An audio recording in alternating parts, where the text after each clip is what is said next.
Delaware County Historical Society presents Oak Grove resident Dr. Ralph Hills.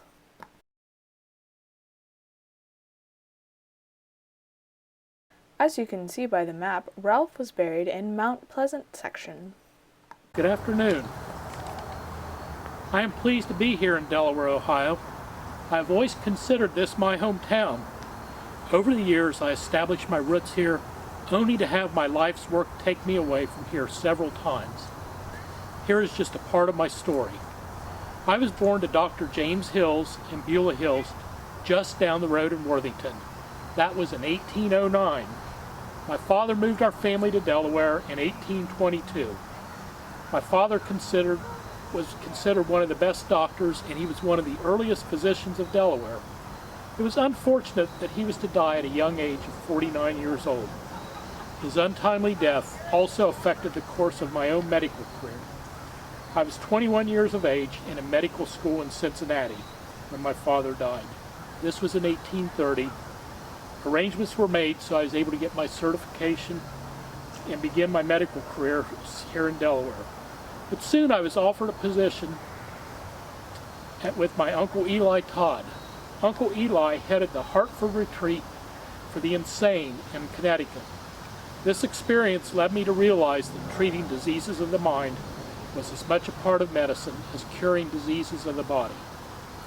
I returned to Delaware, though, to begin my practice in 1833. During this time, I took a wife, Jane, and we had a son, James Harvey. I regret losing Jane at a young age in 1848. My son, James, has also since passed. He died young in Illinois, leaving a wife and my 3 grandchildren. My second wife is Emily Hills, and we married in 1850. She became a valued partner in my future work. In 1856, I was appointed the director of the Central Lunatic Asylum in Columbus, Ohio. During my 7 years as director, Emily was to serve as the matron for the asylum. Managing this large enterprise was quite the endeavor. Meeting the needs of over 300 inmates and 50 staff was a major effort. We labored to meet the housing, food, and clothing needs of our patients, but we still could not forget the medical needs that made them patients in the first place. Applying what I learned in Connecticut, we approached our patients as people that could be cured and eventually return to society. During this period, the War of the Rebellion raged. In 1863, I was asked to become the director of the West Virginia Insane Asylum. I was asked by the pro-Northern reorganized government of Virginia. By the end of my tenure, I was in the part of Virginia we now know as West Virginia. Emily and I resided in Weston, West Virginia until 1871. Upon leaving my position as director, the asylum was the largest enterprise for that purpose to serve the insane in the country. We returned to Delaware to resume my medical practice. We settled into our home I designed and built at 110 North Sandusky Street. I have recently been offered a position as superintendent of the State of Ohio Girls Industrial School. It is located on a nice campus that is well off the Scioto River here in southern Delaware County. It is a good place for troubled young ladies to get schooling and learn skills to function in society. I have also been fortunate my life work has provided me time and opportunity to pursue some other worthwhile and stimulating projects. I've been allowed to lecture on astronomy for the Russell Great Planetarium in Worthington. I have also had the opportunity to write and lecture on many of my interests, including botany, medicine, and chemistry. I was even invited to go to Europe and lecture on my work in the asylums. Back in 1850, I was honored to head a group to upgrade the cemetery for Delaware. The old burial grounds were on a floodplain by the Olentangy River. The cemetery had not been maintained well. We were able to secure some rolling hills south of Delaware that was designed to be a pleasant place to visit, as well as an appropriate final resting place for our loved ones. It was to become Oak Grove Cemetery.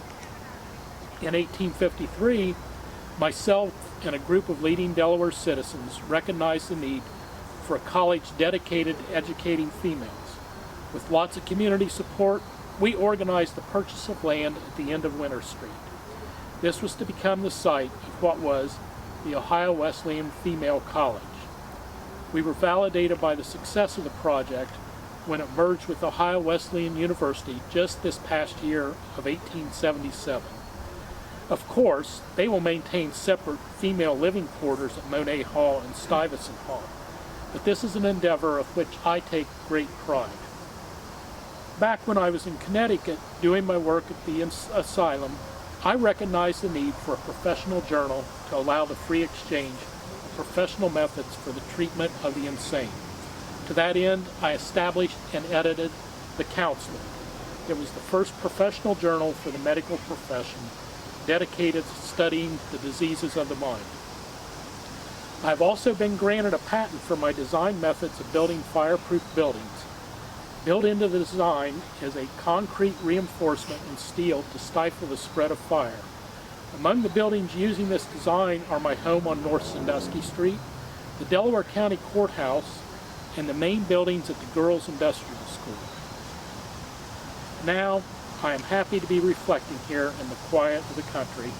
In this place, the community is established as a final resting place for our loved ones. The Delaware County Historical Society is supported by dues, grants, donations, and volunteers. We welcome your help with any of our worthwhile projects.